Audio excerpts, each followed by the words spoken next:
చొరబాట్లపై సువేందు అధికారి నాయకత్వంలోని పశ్చిమ బెంగాల్ ప్రభుత్వం ఉక్కుపాదం మోపింది. బంగ్లాదేశ్ సరిహద్దు వెంబడి కంచె ఏర్పాటుకు కేంద్ర ప్రభుత్వం ఆధీనంలోని బార్డర్ సెక్యూరిటీ ఫోర్స్ కు భూమి ఇవ్వడానికి సువేందు అధికారి నాయకత్వంలోని బెంగాల్ ప్రభుత్వం ముందుకొచ్చింది. కాగా ఈ మొత్తం ప్రక్రియ 45 రోజుల్లో పూర్తి కానుంది. కాగా ఇటీవలి ఎన్నికల్లో చొరబాటు అంశం కీలకంగా మారిన సంగతి తెలిసిందే. ఈ నేపథ్యంలో ఇచ్చిన హామీకి బీజేపీ కట్టుబడింది. కంచె నిర్మాణానికి అవసరమైన భూమిని కేటాయిస్తూ కీలకమైన నిర్ణయం తీసుకుంది.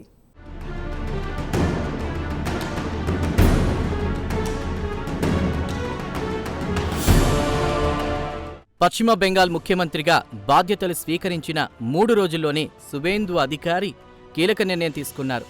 బెంగాల్లో బంగ్లాదేశ్ సరిహద్దు వెంబడి కంచె ఏర్పాటుకు కేంద్ర ప్రభుత్వం ఆధీనంలోని బార్డర్ సెక్యూరిటీ ఫోర్స్కు భూమి ఇవ్వడానికి సువేందు అధికారి నాయకత్వంలో ఉన్నటువంటి బెంగాల్ ప్రభుత్వం ముందుకొచ్చింది.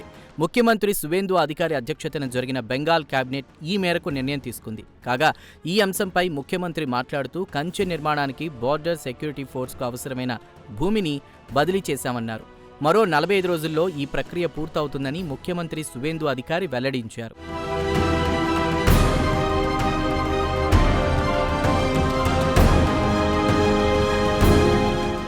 కాగా పశ్చిమ బెంగాల్ కొంతకాలంగా చొరబాట్ల సమస్య ఎదుర్కొంటోంది. అంతేకాదు చొరబాట్లు బెంగాల్కు ప్రమాదకరంగా మారాయి. ఈ నేపథ్యంలో చొరబాట్లను నివారించాలని కేంద్ర ప్రభుత్వం గతంలో ఒక నిర్ణయానికొచ్చింది. ఇందులో భాగంగా బంగ్లాదేశ్ సరిహద్దు వెంబడి కంచె ఏర్పాటు చేయాలన్నది కేంద్ర ప్రభుత్వం ఆలోచన. అయితే కంచె ఏర్పాటు చేయడం అంటే చిన్న విషయం కాదు. సరిహద్దుల వెంబడి కంచె ఏర్పాటు చేయడానికి అవసరమైన భూమిని పశ్చిమ బెంగాల్ ప్రభుత్వం కేంద్ర సర్కారుకు ఇవ్వాల్సి ఉంటుంది. అయితే ఇక్కడే వచ్చింది సమస్య. ఈ విషయంపై అప్పటి మమతా బెనర్జీ సానుకూలంగా స్పందించలేదు. ఇదిగో అదిగో అంటూ కాలం వెళ్లబుచ్చింది. కాదు కూడదు, భూమి ఇవ్వాల్సిందేనని కేంద్రం గట్టిగా కోరింది. అయినప్పటికీ అప్పటి మమత సర్కార్లో ఎటువంటి చలనం లేకుండా పోయింది.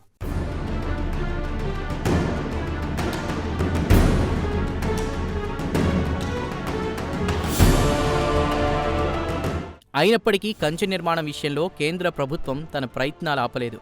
1కి 10 సార్లు అప్పటి మమతా బెనర్జీ సర్కారుకు కేంద్ర ప్రభుత్వం లేఖలు రాసింది. అయినప్పటికీ ఎటువంటి ఫలితం కనిపించలేదు. ఏదో ఒక సాకు చెప్పి కంచె నిర్మాణానికి అవసరమైన భూమి ఇవ్వడానికి మమతా బెనర్జీ నిరాకరించింది. దీని ఫలితంగా బంగ్లాదేశ్ సరిహద్దుల గుండా చొరబాట్లు ఇబ్బడి ముబ్బడిగా పెరిగిపోయాయి. అంతేకాదు రోహింగ్యా ముస్లింలు కూడా భారీ సంఖ్యలో బెంగాల్లోకి అక్రమంగా ప్రవేశించారు. కాగా ఇలా అక్రమంగా బెంగాల్లోకి ప్రవేశించిన వారికి రేషన్ కార్డులు ఇచ్చి వారిని తమ ఓటు బ్యాంకుగా మమతా బెనర్జీ నాయకత్వంలోని తృణమూల్ కాంగ్రెస్ మార్చుకుందన్న ఆరోపణలొచ్చాయి.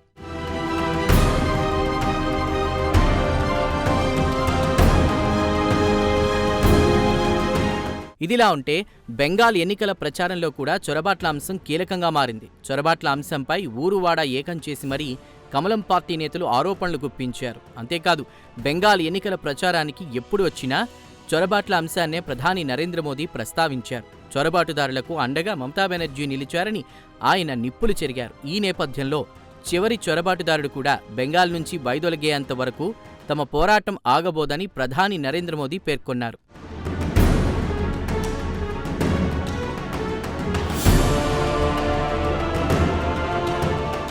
ఇదిలా ఉంటే బెంగాల్ ఎన్నికల్లో బీజేపీ చారిత్రక విజయం తర్వాత కేంద్ర హోంమంత్రి అమిత్ షా రాష్ట్ర పర్యటనకొచ్చారు. ఈ సందర్భంగా ఆయన మాట్లాడుతూ సరిహద్దు భద్రతపై కీలక వ్యాఖ్యలు చేశారు. బంగ్లాదేశ్ నుంచి చొరబాట్లకు త్వరలో ఎండ్ కార్డ్ పడుతుందని కేంద్ర మంత్రి అమిత్ షా వ్యాఖ్యానించారు. బీజేపీ సర్కారు ఏర్పడిన తరువాత బెంగాల్ గడ్డపై అక్రమంగా అడుగుపెట్టడం ఎవరికీ సాధ్యం కాదని ఆయన కుండబద్దలు కొట్టారు.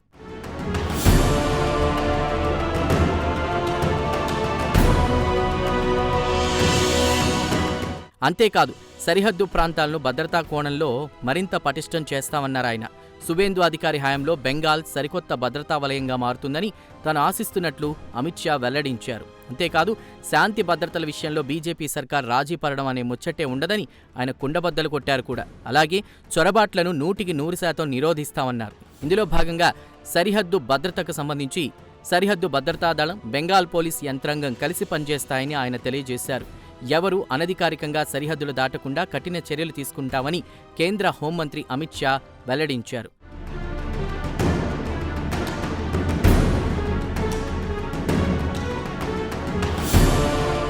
కాగా బెంగాల్ ముఖ్యమంత్రి సువేందు అధికారికి అనేక సమస్యలు స్వాగతం పలుకుతున్నాయి.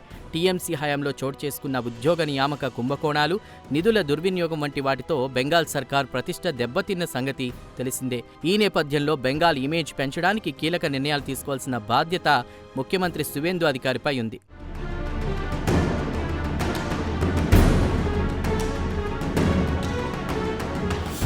ఇదిలా ఉంటే పశ్చిమ బెంగాల్ను 2011 నుంచి దాదాపు 7,000 కంపెనీలు వీడిపోయాయి.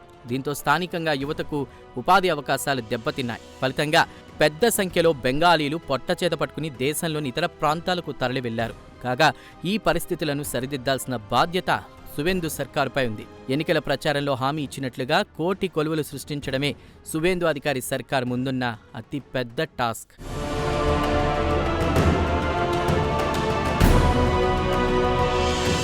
ఏమైనా చొరబాట్ల విషయంలో సువేందు సర్కార్ తీసుకున్న నిర్ణయంపై అందరూ ప్రశంసలు కురిపిస్తున్నారు.